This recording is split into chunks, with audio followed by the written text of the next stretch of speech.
Hello fellow Star Trek fans, welcome back to a brand new episode of 10 Forward with me, your host Mike Overton. This week we're delving into Season 4 Episode 3 of Lower Decks. The episode is titled In the Cradle of Vexilon. Let's delve in.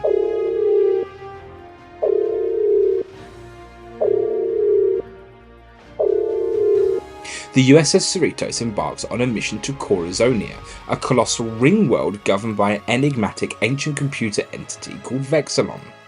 The native population, which comprises predominantly of artists and poets, helps deep reverence for Vexilon, considering it began custodian with no aspirations for world dominance. Captain Freeman assigns Lieutenant Boimler the formidable task of leading an away mission responsible for updating a decrepit Starfleet power relay.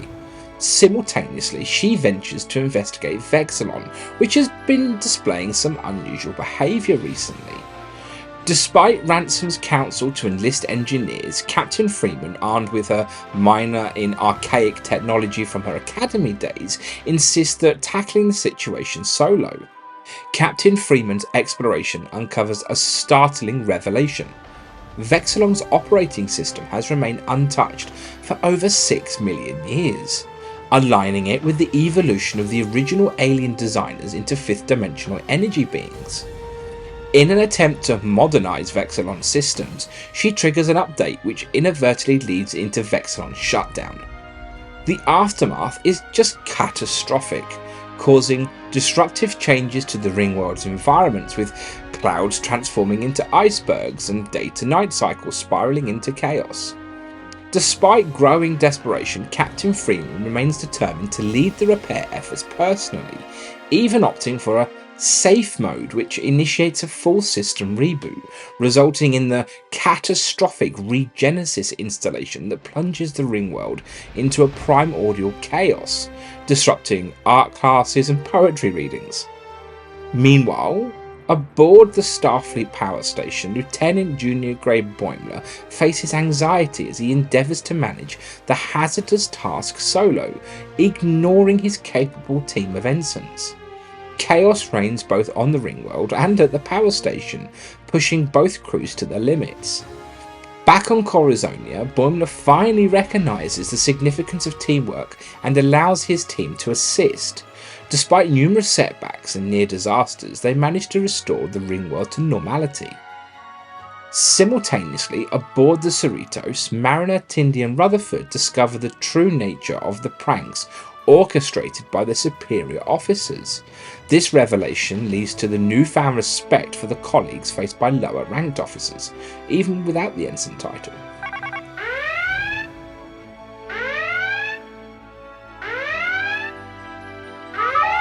So the only part of this episode I didn't like were the scenes in the isolinear chip room. We've seen isolinear chips before. We've seen them in engineering in TNG on the Enterprise D. We've seen them in consoles throughout ships. And it's just, to me, a bit bizarre that there's a whole dedicated room with retractable ceiling with a second layer. And it was just a bit silly, you know. Oh, the room fills up with nitrogen coolant every hour, so you need to wear a breather. And, oh, they're hot, so you need to wear gloves. Oh, and then these ones are hotter, so you need to wear tongs. It was just, I don't know, it was just a bit daft, and I don't feel that it really gave too much to the episode. It did in a way, because it shows that the new lieutenants are being hazed, but I think there could have been a better way of doing it, personally.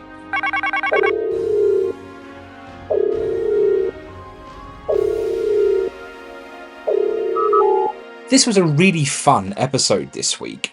We get to see the Lieutenant Junior grades now being hazed by higher ranking officers, which I think just kind of gives that kind of, they are still lower decks, if you know what I mean. They are still at the relatively bottom of the food chain. But yeah, it was quite nice to see that. And just some really interesting sort of tidbits this week. We get to see that pets are allowed aboard the USS Cerritos, with Billups's ferret called Lancelot.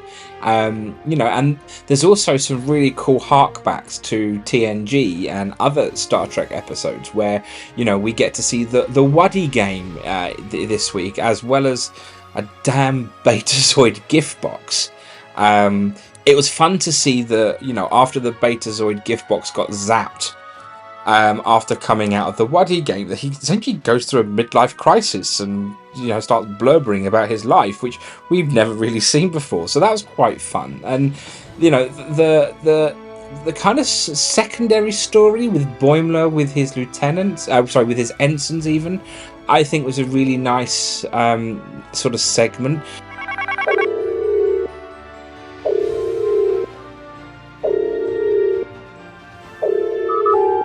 My standout moment for me kind of harks back to an experience that I had when I was younger.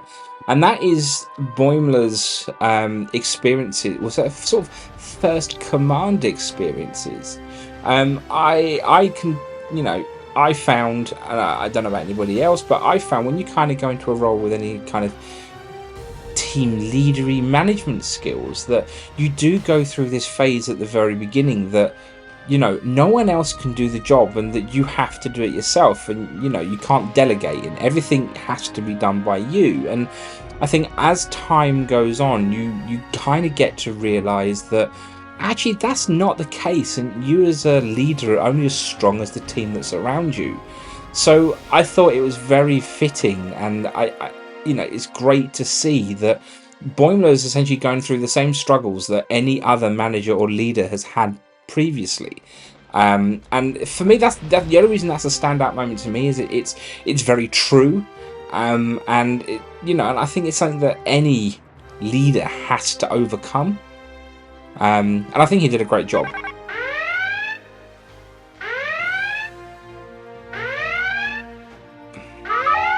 This third episode of Season 4 of Lower Decks keeps the series' strong momentum going, and it mainly focuses on character development, particularly with the lieutenant's promotions resulting in organic humour. The episode seamlessly juggles 3 storylines within its 25-minute runtime, allowing for each narrative to shine without feeling too rushed. By temporarily setting aside the overarching mystery ship that we've seen in the first 2 episodes, the episode emphasises the show's episodic nature and provides ample time for these engaging stories. Highlights include the return of T'Lyn, who helps Boimler come to terms with his promotion and learn to delegate. Captain Freeman's exploration of ancient IT adds depth, and the storyline parallels Boimler's as both struggle with delegation and trust, driven by different motivations. Freeman's plot offers more sort of commentary on AI in Star Trek, whilst adding layers of humour. The Marin Attendee Rutherford subplot, while somewhat disconnected, explores the theme of promotions and unexpected consequences.